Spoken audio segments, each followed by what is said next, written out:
It was a dark and stormy night. The wind howled outside, sending shivers down my spine. I sat in my room, anxiously waiting for my friends to arrive for our sleepover. We had been planning this for weeks, and I was excited to spend the night with my closest friends. However, as the night wore on, I couldn't shake off the feeling that something was off. As the clock struck 10, my friends, Lily, Claire, and Emma arrived. We exchanged excited greetings and began our sleepover. We spent the evening watching scary movies, playing board games, and eating snacks. As the night progressed, we decided to play a game of truth or dare to spice things up. It was Lily's turn, and she dared me to go into a creepy attic alone. I hesitated at first, but didn't want to seem like a chicken in front of my friends, so I accepted the challenge. I made my way up the creaky stairs and opened the attic door. The musty smell and the dim lighting sent chills down my spine. I felt a sense of unease wash over me, but I pushed it aside and continued exploring. As I rummaged through the old boxes and furniture, I heard a faint whisper. It sounded like someone calling my name. I froze, my heart racing. I called out to my friends, but there was no response. I chucked it up to my imagination and tried to brush it off. However, as I made my way back downstairs, I couldn't shake off the feeling that someone or something was watching me. I didn't mention it to my friends, and the night went on as usual. We eventually settled into our sleeping bags for the night, and as I lay in my sleeping bag, I couldn't help but feel like I wasn't alone. I could hear the wind picking up outside and the branches scratching against the window. But as I was about to drift to sleep, I heard footsteps coming from the hallway. I brushed it off, thinking it was just one of my friends going to the bathroom. However, the footsteps didn't stop. They continued to get closer and closer to my room. I heard the doorknob turn and my heart skipped a beat. The door slowly creaked open, revealing a black figure standing in the doorway. I let out a blood-curdling scream, waking my friends. They turned on the lights and saw me shaking in fear. I told them what happened, but they couldn't find anyone in the hallway or in the house. They reassured me that it was just my imagination, and I was just being paranoid. However, I couldn't shake off the feeling that someone or something was watching me. The rest of the night was filled with uneasy silence, and none of us could get back to sleep. The next morning, we all brushed off the incident as a scary dream and went on with our day. However, things only got stranger from here. A few days later, Lily's parents called my mom and said that Lily refused to sleep in her room. She claimed that she saw a figure in her room every night and she was too scared to sleep alone. My mother brushed it off as the child's imagination, but I couldn't shake off the feeling that there was something more to it. As the days went by, more strange things started happening. The objects would move on their own, doors would open and close themselves, and we could hear whispering voices in the house. We were all too scared to sleep alone, and my parents eventually had to call a priest to bless the house. The priest performed a blessing, and we all thought that the nightmare was finally over. However, that night, as we were getting ready to go to sleep, we heard a loud crash coming from the kitchen. We cautiously made our way to downstairs and found the furniture and objects scattered all over the room.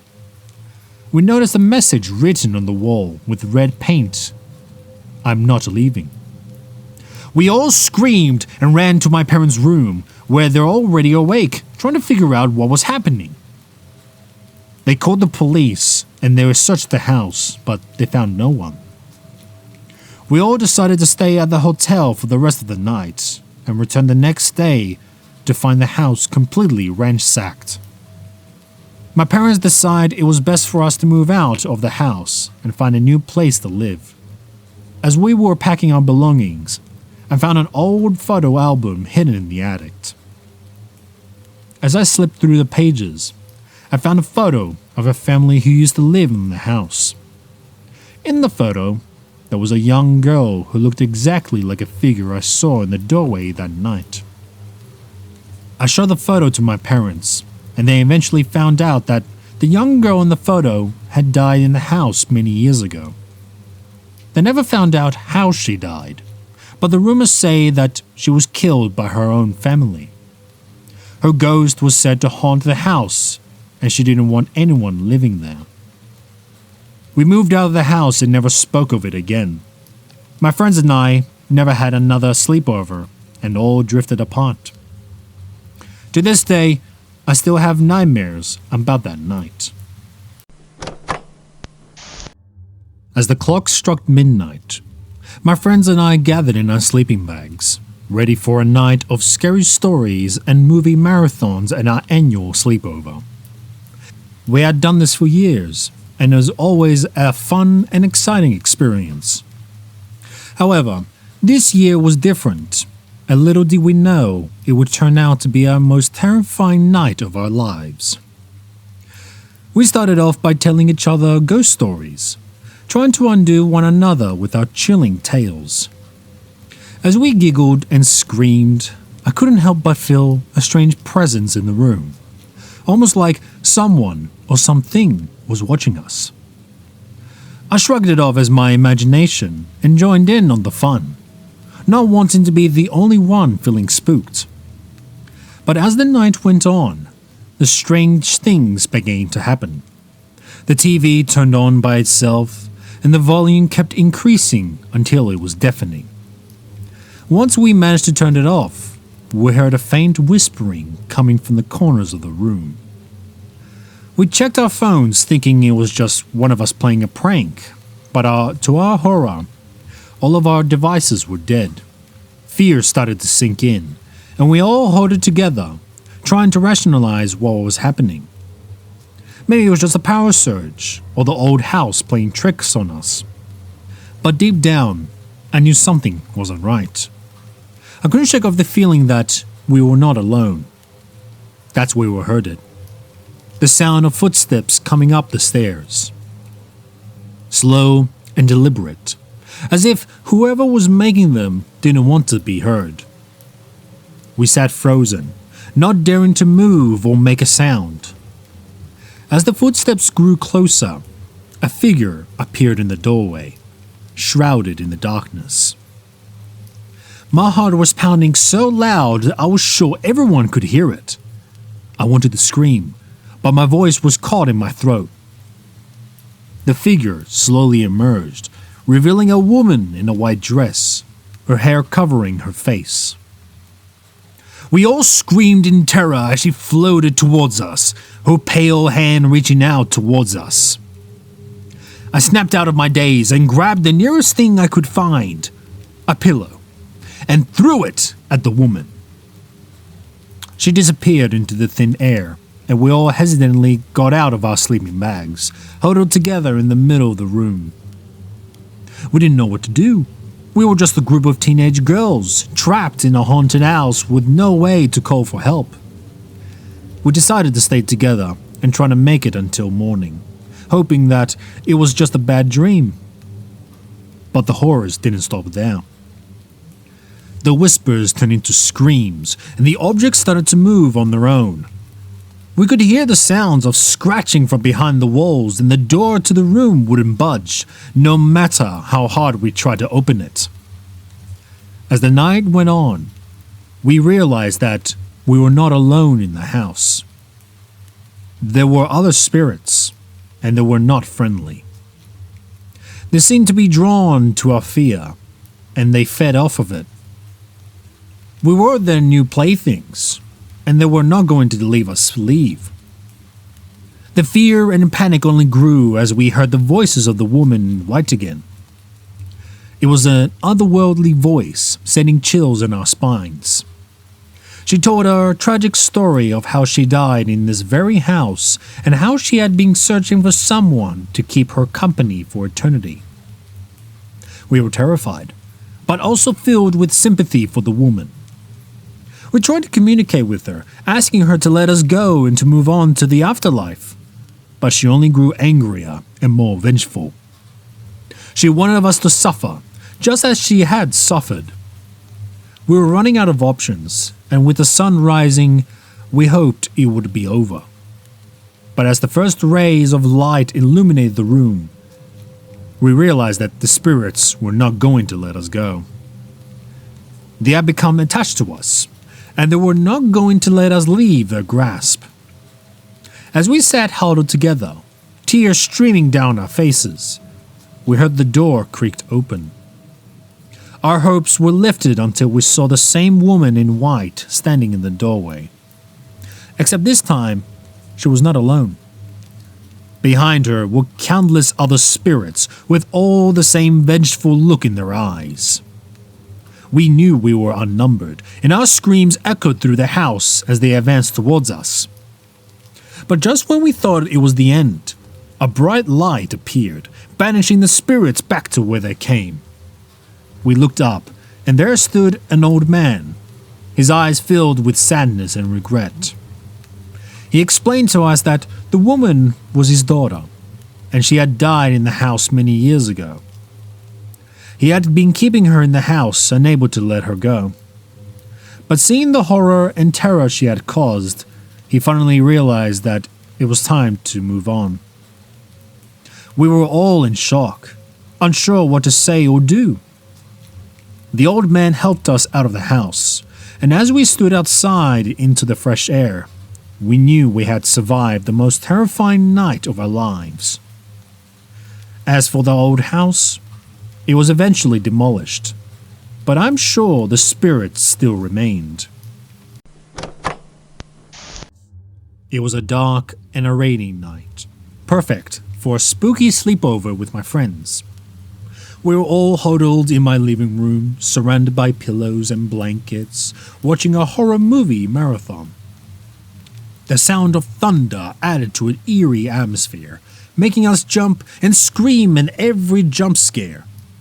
I was 13 years old, and this was my first time hosting a sleepover.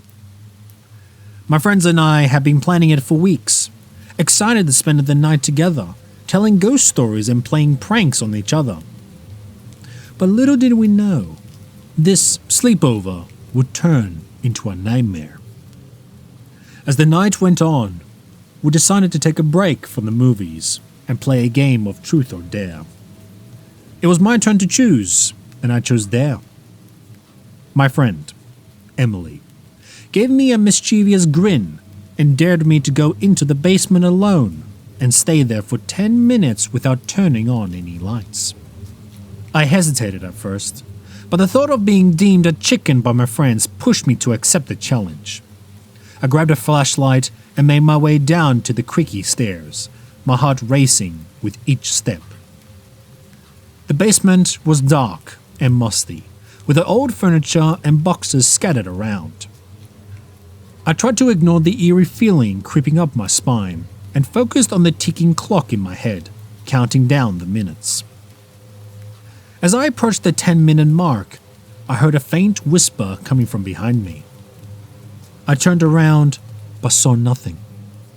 I shook it off, thinking it was just my imagination playing tricks on me. But then, I heard it again.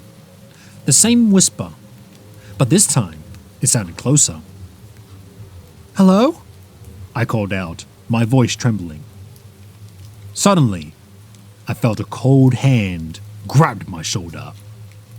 I screamed, turned around, only to see no one was there. I ran back up the stairs, my heart pounding in my chest. My friends were waiting for me, worried expressions on their faces. "What happened? Are you okay?" Emily asked, her voice filled with concern. I don't know. Something touched me, but there was no one there." I started, still trying to catch my breath. My friends exchanged glances, unsure of what to make of my experience. We decided to brush it off as a prank from one of us and went back to watching the movies. But the incident had put a damper on our fun, and we all felt a sense of unease in the room. As the night went on, we figured to forget about the strange occurrence in the basement and went to bed. I was sharing a room with Emily, and we both stayed up talking and giggling, trying to push away the lingering feeling of fear. But as I drifted off to sleep, I heard the same eerie whisper in my ear. I sat up in bed, my heart racing as I looked around the room. Emily was sound asleep, so it couldn't have been her. I tried to convince myself that it was just my imagination, but then I heard footsteps approaching our room. "Emily, wake up!" I whispered, shaking her arm. "What is it?" she mumbled, half asleep. "I heard someone walking towards our room," I whispered back, my voice shaking. Emily sat up and listened, and sure enough, we could hear the sound of footsteps getting closer. We both huddled under the covers, too scared to move. The footsteps stopped right before our door, and we held our breaths, waiting something to happen.